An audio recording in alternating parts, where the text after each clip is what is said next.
નમસ્કાર મિત્રો, વિડીયોમાં તમારું સ્વાગત છે। જી હા મિત્રો, અત્યારે હાલ મોટા અને મહત્વના સમાચાર સામે આવી રહ્યા છે। તો મિત્રો, સમાચારમાં વાત કરીએ તો ગુજરાતમાં છેલ્લા 3 દિવસથી કમોસમી વરસાદ વરસી રહ્યો છે। જૂનાગઢ જિલ્લામાં પણ ભારે વરસાદ વરસ્યો છે। કમોસમી વરસાદના કારણે ગિરનારની લીલી પરિક્રમા પર સંકટના વાદળો ઘેરાયા છે।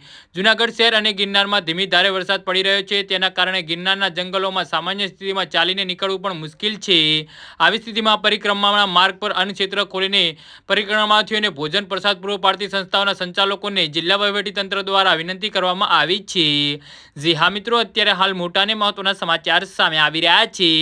ગિરનારની લીલી પરિક્રમા હવે સંકટના વાદળો ઘેરાઈ રહ્યા છે। એક અઠવાડિયાથી સૌરાષ્ટ્રના અનેક જિલ્લાઓમાં કમોસમી વરસાદ વરસી રહ્યો છે। ગિરનારના જંગલોમાં પરિક્રમાના રૂટ પર ચાલવું મુશ્કેલ છે।